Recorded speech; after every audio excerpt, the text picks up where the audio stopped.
Welcome to the Learning Summit podcast.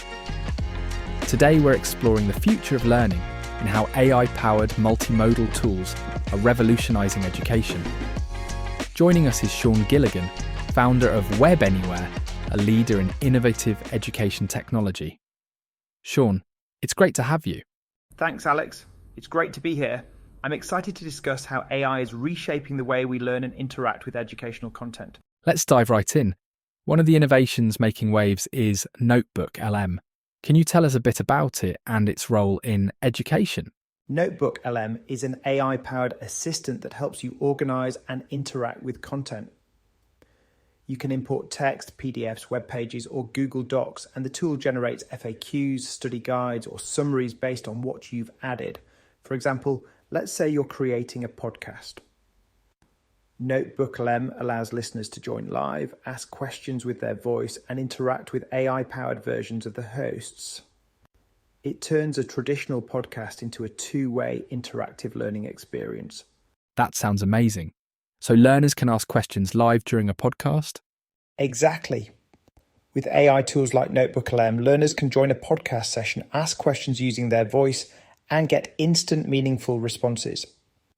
It creates a real-time dialogue between learners and content creators, making the learning experience far more engaging and collaborative. And this isn't just about audio, right? These tools can integrate with other formats too. Absolutely. ChatGPT and similar tools can view your camera for interactive learning, share your screen to guide you through problems step by step, and even provide personalized feedback.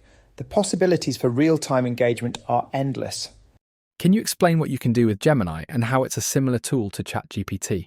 Gemini now offers a live mode where you can speak with your voice, receive immediate voice responses, and it handles interruptions for smooth, real-time interaction. Where would this be useful? The big opportunity lies in catering to different learning styles, kinesthetic, visual, and auditory, by leveraging voice as a core modality. Auditory learners in particular will benefit from voice-based interactions, as they naturally prefer listening and speaking over reading and typing.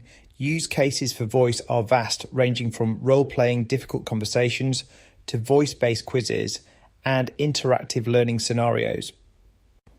For those who learn better by talking and listening, voice-first tools provide an intuitive and engaging way to absorb, process, and apply knowledge. This approach not only enhances accessibility, but also creates a more inclusive learning environment.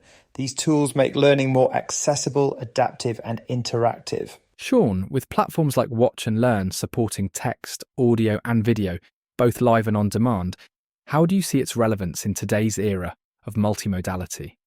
Watch and Learn is perfectly positioned for this era. Its ability to support multiple formats, text, audio, and video, across live and on-demand settings makes it a natural hub for multimodal learning. Learners can choose the format that best suits their style, whether it's watching a live session, listening to an audio recording, or reading a transcript. Where it gets really exciting is the opportunity for integration with platforms like Gemini, ChatGPT, and NotebookLM. For example, a user could join a live watch and learn session powered by Gemini's voice mode for real-time interaction. After the session, ChatGPT could provide instant transcriptions, summaries, or even personalized follow-up questions to reinforce the learning. NotebookLM could then organize these materials into study guides or FAQs, creating a seamless learning journey. So how does that look from a learner's perspective? Imagine a live stream where a presentation is being delivered on the stage.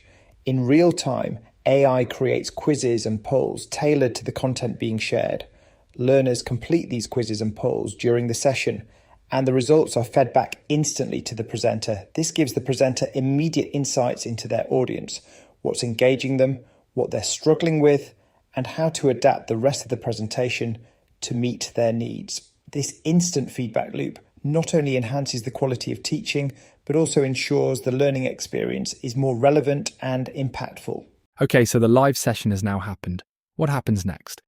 After the live session, there are plenty of opportunities for learners to continue their journey. Struggling learners can self-service book a session with a real tutor for personalized support, or instantly start a session with an AI tutor for immediate help. They can also generate a podcast from the session transcript, listen back to it, and even ask questions of AI-powered podcast hosts to clarify concepts and deepen their understanding. Additionally, the AI can identify learners at similar levels and introduce them to each other for collaborative live sessions or project-based learning tasks. This peer matching enhances engagement and encourages teamwork, while still aligning with each learner's needs and goals. So to sum up, multimodal learning offers flexibility and inclusivity by combining the strengths of different formats and approaches. It ensures learners get the best of live interaction, self-paced options, and access to both real and AI-driven support. This adaptability leads to better engagement and outcomes. It's clear that multimodal learning isn't just a buzzword, it's the future of education, offering the flexibility and personalization learners need to succeed. Before we wrap up, how can our listeners explore these tools further? To learn more about how multimodal learning can transform your learning experiences, visit Webanywhere.com. We specialize in integrating artificial intelligence into platforms to enhance learning experiences, boost engagement, and improve outcomes. Thanks, Sean, for sharing these insights today. It's been an enlightening discussion, and I'm sure our listeners have a lot to think about as they plan their learning strategies. Thanks for having me, Alex. It's been a pleasure. That's a wrap for today's episode of the Learning Summit podcast. Thanks for tuning in, and we'll catch you next time.